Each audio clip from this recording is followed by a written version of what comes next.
Parito ka, Rosan. Kanina ka pa ba dyan? Hinihintay mo ako? Busy ako sa taas eh. May ginagawa kasi ako. Bakit ka pala naririto? Dapat nasa school ka. Uwian na kayo. Wait lang ha. Anong grade mo na? Grade 4 po. Grade 4. Ibig sabihin, half day lang kayo ngayon. Po. Ay, bakit ka pala naririto sa bahay? Anong sadya mo? Anong sadya mo? Bakit ka pumunta dito sa bahay? Sana po ang tulong. Parang malungkot ka. Nahingi ka ng tulong? Opo. Anong tulong sanang hingin mo? Anong tulong? Magawa yung buhay po namin. Pinapagawa ang bahay ninyo. Opo. O, anong problema? Kulang po kami sa materials. Kulang kayo sa materyales. Opo. Gusto mo matapos ang bahay nyo. Opo. Kaya lang nagkulang kayo sa materyales. Hindi wala kayong bahay na tinutuluyan. Saan ikaw natutulog? Doon po sa kubo. Ilan kayo nag-aaral? 3 po. Kumain ka na ba ng tanghalian? Opo. Ay sige, ganito na lang gagawin ko ha. Samahan mo ako sa inyo. Titingnan ko yung bahay ninyo. Opo. Bibisitahin ko. Titingnan ko kung ano yung pwede kong maitulong at maidagdag kong materialis, no? Opo. Kamusta naman ang pag-aaral mo? Okay lang po. Huwag ka na malungkot.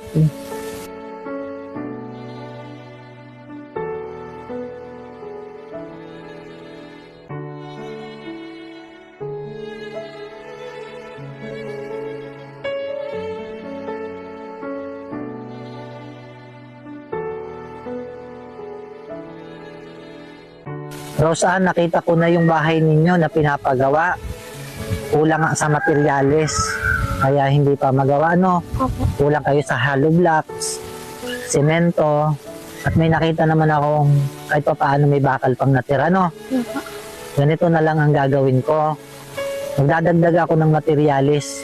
Bibigyan ko kayo ng 300 hollow blocks tsaka semento. Opo. Meron akong pera dito. Ito ay nagkakahalaga ng 5,000. Ito ay ibibigay ko sa inyo para pampagawa ng inyong bahay. Para dagdag materyales, para tuloy-tuloy yung pagpapagawa sa inyong bahay. Ito, Rosan, itong pera na ito na 5,000, kinita ko to sa Facebook.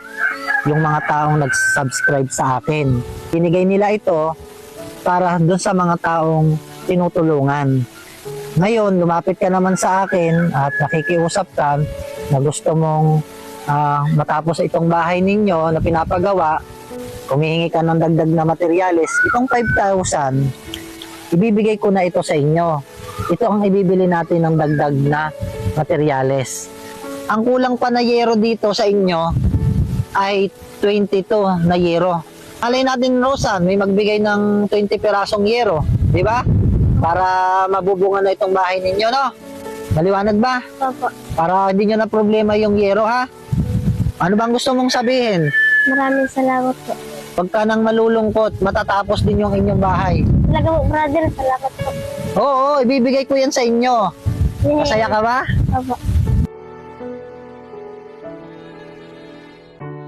Maraming salamat po. Tulungan po ako ni brother.